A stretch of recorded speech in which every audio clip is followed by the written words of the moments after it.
Provost, distinguished guests, colleagues and friends, it's a real pleasure to be here this afternoon, and I'm really grateful to Micheál for that very warm introduction.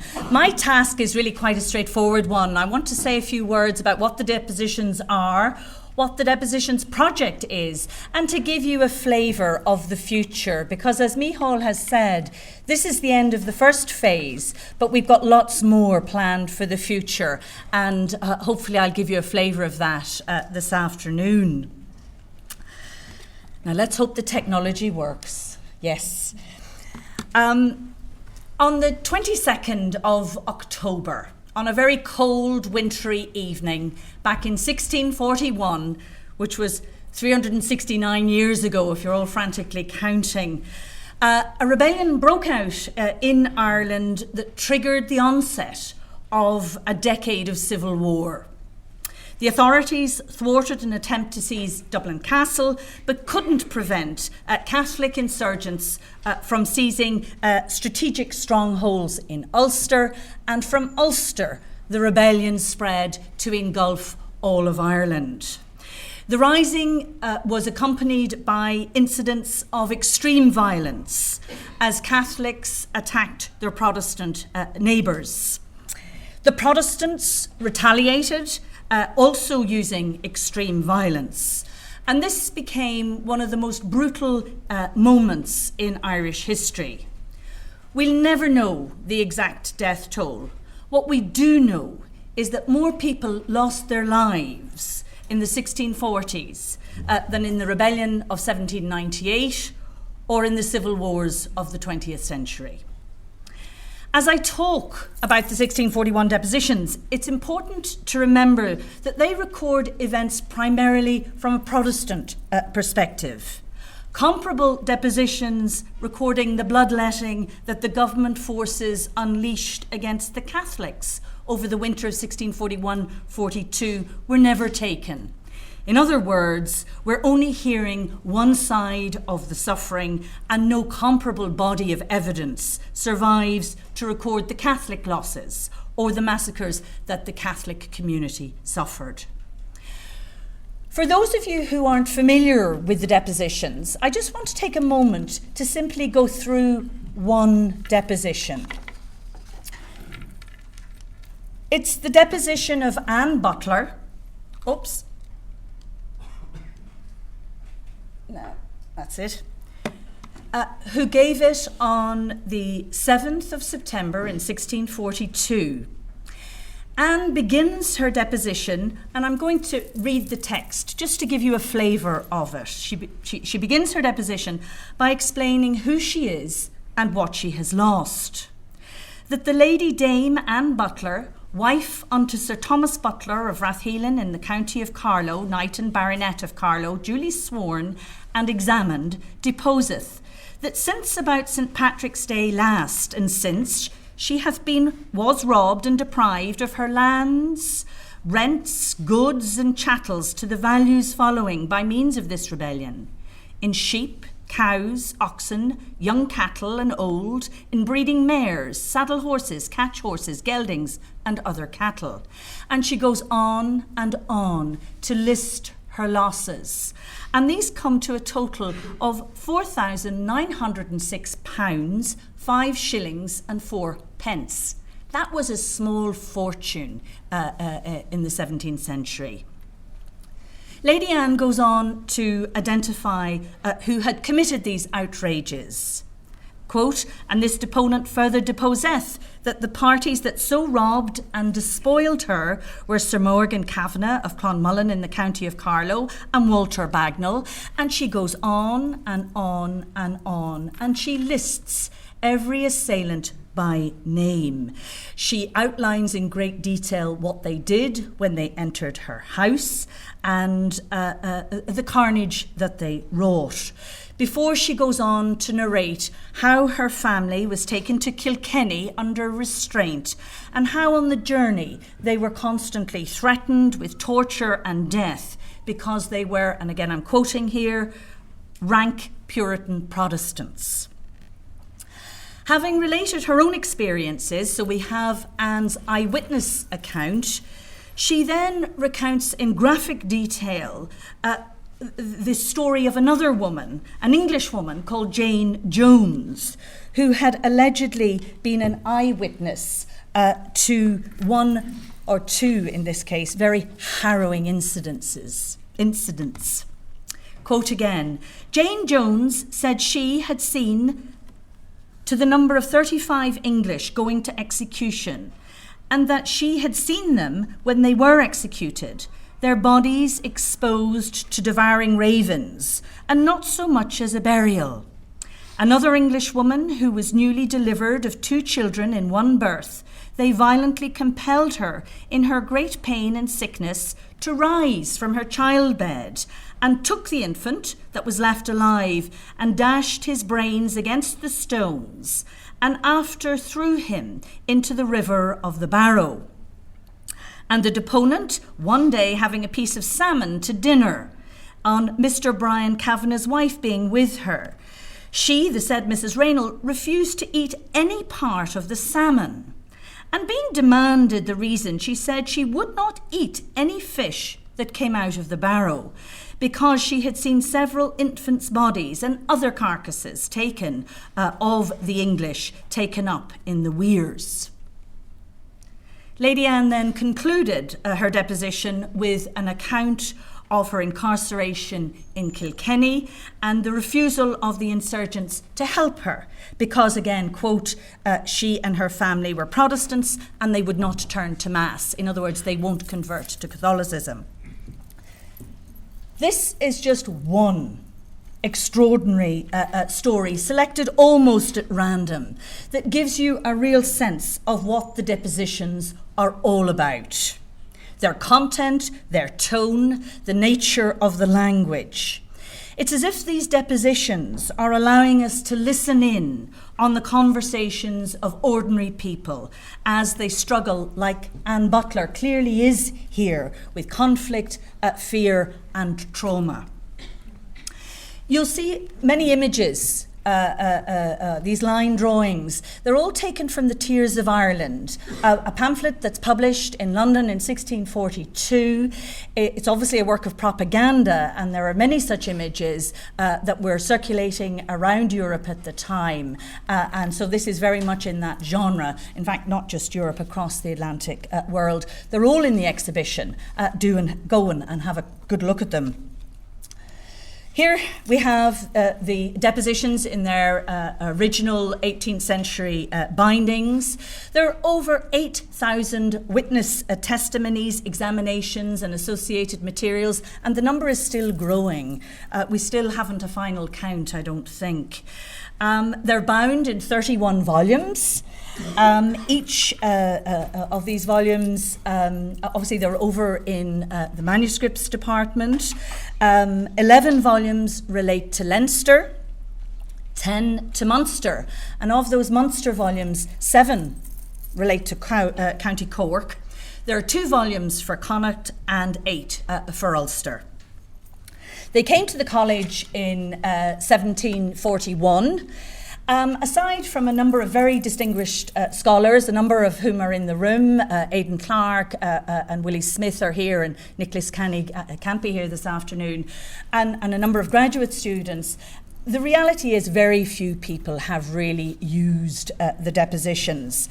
And I think when you have a look at one, you'll begin to understand why. This is actually Lady Anne Butler's deposition, and this one isn't that difficult to read. I don't know if anybody would like to try and read it, as you're probably a bit too far away. But as you can see very quickly, they're difficult to read. Some are virtually illegible. The spelling is inconsistent and erratic, as is the grammar and the punctuation, and there's a wide variety of handwriting. Again, just to recap the value of these depositions, thousands of individuals depose, men and women, mostly Protestants, also some Catholics. They come from all social classes. Every county in virtually every barony in Ireland will have a deposition associated with it. A very high number of women, usually widows. They're legal documents. Certain information is common to each deposition. We know the name, we know the address. And of course, from a genealogical perspective, that in and of itself is incredibly useful and valuable. If the deponent was capable of writing, they signed their name. If they weren't capable of writing, they signed their deposition with a cross. Other depositions contain information such as the age or the occupation. Sometimes the nationality is given, although there are obviously lots of interpretive issues around that. We would like to suggest that the depositions are unique in the context of early modern Europe, although it would seem that comparable depositions exist dating from the 1630s for Japan and China, where major rebellions also broke out. But that's for another day, and that's a whole other story. And maybe that's a bridge too far for us, but certainly we'll try and identify those. In terms of the commissioners who took the depositions, they're collected in two phases. The first phase began in December 1641 when a commission was established for distressed subjects, and it was charged with collecting depositions from the refugees who came to Dublin. It was headed by this gentleman here, a Church of Ireland clergyman known as Henry Jones. He was Dean of Kilmore, Bishop of Meath, and a Fellow of this college. A separate commission was established for Munster. Then in the early 1650s, we see another wave of collecting the depositions. They're known as the Commonwealth depositions. Over 70 commissioners were collecting during this period. And their duty was to assist the newly established High Courts of Justice by gathering evidence against individuals accused of acts of murder and atrocity. So they're very different in their nature. One of the first things that we want to do now the depositions are available online is actually to work out much more about this whole process of collection. Did the commissioners lead the deponents? To what extent was testimony shared across deponents? What was the relationship between what happened, what people say happened, and how it was recorded? So obviously this is all very much on our research agenda. The depositions are important for lots and lots of reasons. I'm just going to comment on one for a moment. The depositions constitute the chief evidence for the sharply contested allegation that the 1641 rebellion began with a general premeditated massacre of Protestant settlers. And as a result, they've been central to the most protracted and bitter of Irish historical controversies. And propagandists, politicians, and historians have exploited the depositions at different times. And the controversy surrounding them has never been satisfactorily resolved. And obviously this project, one of the things we hope that it will do is engage very directly with that. But the depositions and the massacres of 1641, like the Siege of Derry, like King William's victory at the Boyne or the Battle of the Somme in 1916, are central elements in a collective Protestant identity. In fact, I think the Irish are one of the few nations in the world where events that occurred in the 17th century are part of our DNA, and certainly they still feature in contemporary politics. The project, just want to say a few words about the 1641 Depositions project. As Micheál has already mentioned, it was a collaborative partnership between Trinity College Dublin, the University of Aberdeen, and the University of Cambridge. It actually, the dates I have here are 2007, 2010, but as Micheál will remember, our quest for the money needed to digitise the depositions began long before that. It was back in 2005 when Micheál was currently at the University of Aberdeen. I had just come to Trinity, and we said, we've got to do something here. There was no source of funding in Ireland large enough to allow us to do it. However, the IRCHSS to whom we are eternally grateful, provided an initial $250,000. And the Provost of Trinity College, John Hegarty, was very supportive and said, I'll help you fundraise for the rest. But as it turned out, the Arts and Humanities Research Council in the UK came up with $650,000. And if you're doing your maths, that left us a bit of a shortfall. And Trinity College Dublin Library came in with the remainder of the money. So that was the first challenge, was just to raise the money. And then obviously we have the whole process of actually digitizing and transcribing and then publishing the depositions. We worked very closely with Brian Donovan from Enniclan, who's here. Enniclan is a college spin-off company, and Brian, again, very involved from the outset, and he has led a large team. We've also worked very closely with IBM, particularly IBM Languageware, on this project. It's just been, I was going to say, a lot of fun, actually. Anything like this is a hugely complex task. Over 50 people were involved in the project. You can see just a few of them here. You don't need me. Oh no, I switched it off, Jason. Sorry. I knew I shouldn't have touched that button. No, it's back, sorry. You probably identify easily a few there. It involved librarians, geographers, conservators, archivists, historians, computer scientists were central, linguists, literary scholars. So people are coming at this from very many different disciplines. I'm delighted to say, hardly a crossword has been said. I think as we got things online earlier in the week, tensions were flaring slightly. My nerves were slightly shredded. But at the end of the day, it's been an extraordinarily productive and extremely happy 3 years. But we really need to acknowledge, I think, the extraordinary achievement by the transcribers themselves, because a project like this is only as good as the quality of the transcription. And Annalie and Edda and Elaine, working very closely with Aidan Clark, who is the general editor of the Depositions, have done the most extraordinary job in transcribing these. They can read the Depositions the way you and I would read the Irish Times. The speed and the accuracy is really quite stunning. And their endless good cheer and capacity for sheer hard work continues to astound me. Anyway, a great team, and as Michal said, we're also sad in a way that it's been disbanded. Our objectives were very clear. I've already said what they were. First part was the conservation of some of the volumes. Susie Bialetti and her team, I think, had to conserve 10 of the volumes. You can see somebody working on the bindings there.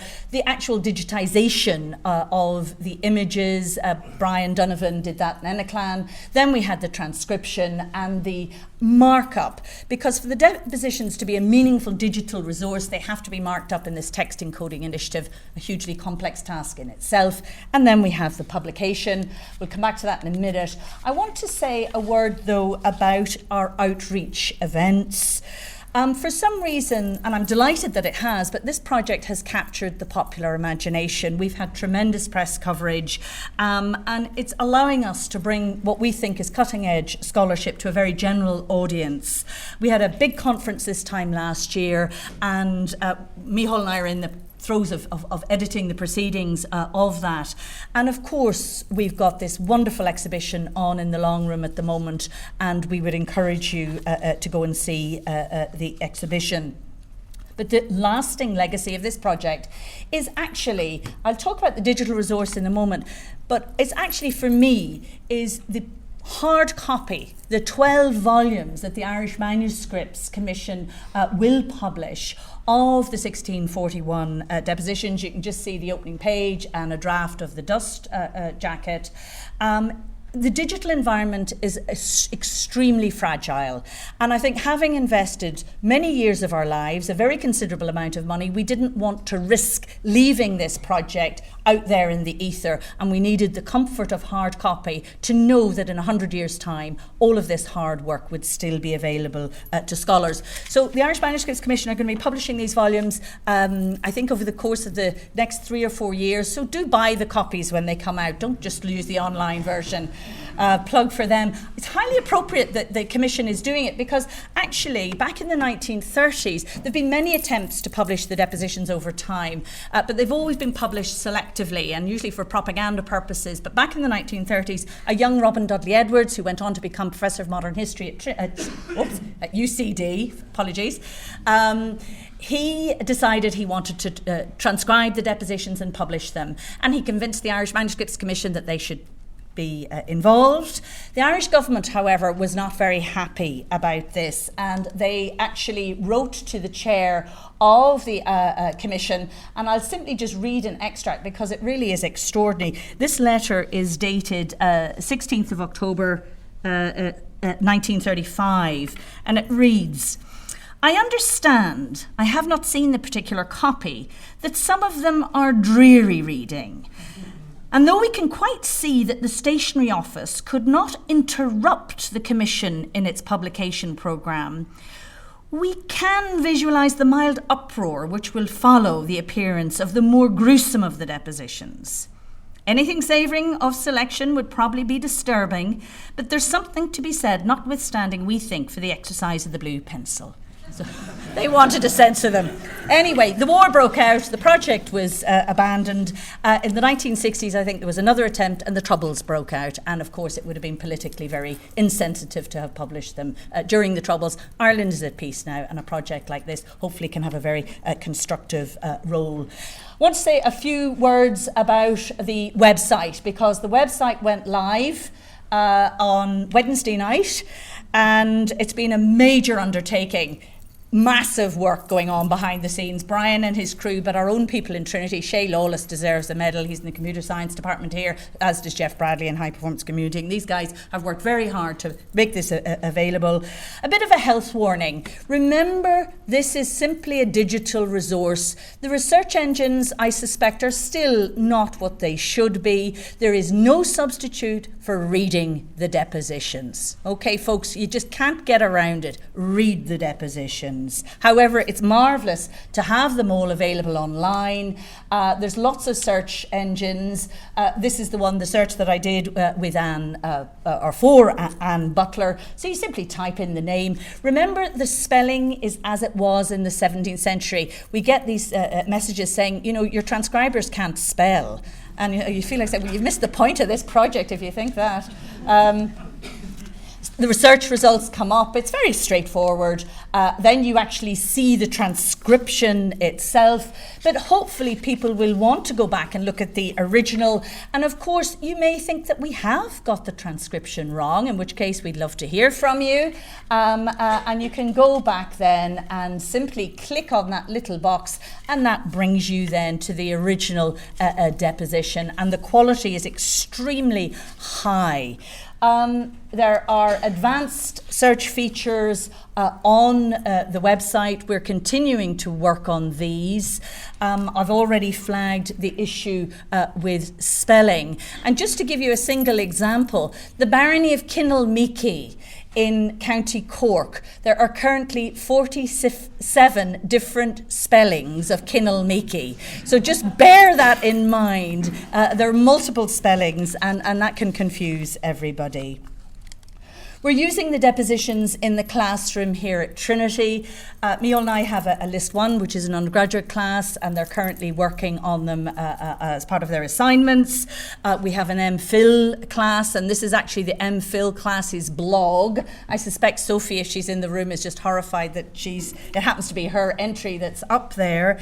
There are students across the world now working on the depositions, and we're hoping the blog is a way of bringing those students together and allowing them to interact and share their experience in working with this material. Some of the dissertations that come out of these classes are just stunning. They're very highly original because so little work has been done on this body of material. And obviously we've got we've got graduate students. A colleague in the linguistics department and I have a graduate student who's working, the project is called Speaking 1641. We've got other graduate students working on this material. So very, very, very rich indeed. We also have plans to develop modules for the schools in Northern Ireland, working with the integrated schools for 14-year-olds and 18-year-olds. So we're very much hoping we'll be able to take the depositions into the classroom.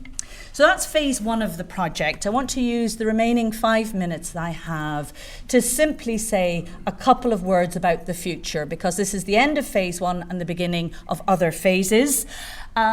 We were delighted to report that our colleague Barbara Fennell, from the University of Aberdeen, successfully was awarded another AHRC grant for a project called Language and Linguistic Evidence in the 1641 Depositions. And just for those of you who wonder what this is, it's called a Wordle, and it's all of the language for County Fermanagh. And I think it's highly significant that what features there is pounds and worth. Anyway, a long story about that. Anyway, what Barbara's project is doing is analysing the development of early modern English as captured in the 1641 Depositions, and also the language of violence. That project ends in April, and we'll see a lot, I think, of very exciting research coming out of that project. And for me, one of the most exciting things is that they're going to be doing a lot of visualisation, a lot of mapping of these depositions. Charlie Travis kindly drew this one for us. He's taken a geospatial map of Ireland. He's draped over it actually one of Sir William Petty's maps. These were drawn in the mid-17th century. And then Barbara and her team will actually use the geospatial information that we have, and they'll map that then onto this. And that in itself is just a tremendous achievement. So I want to just say very quickly a word or two about some of the IT projects. This may click on, that we're doing. This is particularly the work with IBM, because we've had the most incredibly exciting and productive relationship with IBM, particularly a program they've developed called LanguageWare. It's all about natural language processing. I don't fully understand it, and I'm not even going to attempt to try and explain it. But the point I'm trying to make is now the depositions have been marked up in this very high level. We've got a really extraordinary body of digital data here, and it will allow us to do some very, very sophisticated analysis with it. Very recently, we learned that our colleagues in computer science, there it is there, have put in a major grant to the Framework 7 programme and received a €3.5 million to do some very, very sophisticated technological analysis, working very closely with IBM. And the whole point there is to create a resource that we can experience and interact with. That in itself has tremendous applications for the whole world of digital cultural heritage. That project is going to be starting in February, and Micheál and I are very involved with colleagues in computer science here at Trinity, but also colleagues at the University of Sofia, the University of Padua, Graz, and then IBM and Commetric. So very exciting stuff. And for me, it's just lovely. I think for us all, it's marvellous to see the 1641 Depositions becoming a flagship digital project. We're hugely excited about the possibilities that technology can bring. However, we should never lose sight of the fact that of the context in which the depositions were recorded and the human misery and suffering that they bear witness to. In other words, you can never take away the context, and technology should never do that. And that will be the challenge, is how we can retain that as we do this work. And with this in mind, I would like to use this opportunity to thank a very, very generous private donor who has given us a very significant donation that is going to actually allow us to do some more serious scholarly work around the depositions, particularly around issues atrocity, massacre and ethnic cleansing, and to examine that across history.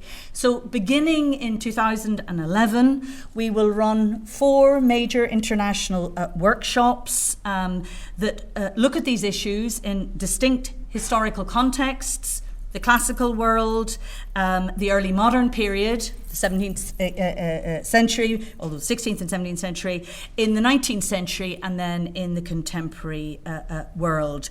We want to bring a comparative and multidisciplinary approach to these discussions, and so we'll put together a team of historians, social, political, cultural, together with literary scholars, lawyers, theologians, political scientists, psychologists, sociologists, and medical practitioners who have a direct experience of working with victims and witnesses in the contemporary world. And in addition to these seminars, I'm delighted to say that the grant also funds postgraduate studentships and postdoctoral fellowships. So it really is hugely exciting, and we're hugely grateful that people want to be part of all of this. My final slide takes us to Mealy, and I apologise, Ben, if I've made a mess of that, in Vietnam in 1969. And I want to conclude with this image of the massacre of Vietnamese civilians. This is what 15 bodies lying on a road actually looks like. In this instance, of course, the image is from the 20th century, but the depositions provide the equivalent mental image for 17th century Ireland. The importance for the contemporary world of understanding why atrocity, massacre, and ethnic cleansing occurs cannot be overstated.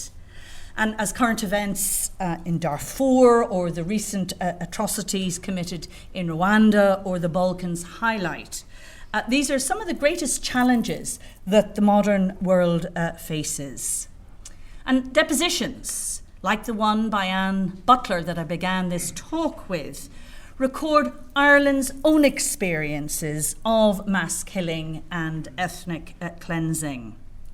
By studying these past occurrences of atrocity and massacre, and by attempting to unravel why they occurred, how victims survived, how they remembered, how perpetrators were punished, and how communities were reconciled or not. The present, I think, and our present discussions can be more fully informed. So obviously we're hoping that in the years to come, the 1641 depositions can continue to make meaningful contributions to these wider discussions. And with that, I'd simply like to thank you for your attention. Thank you.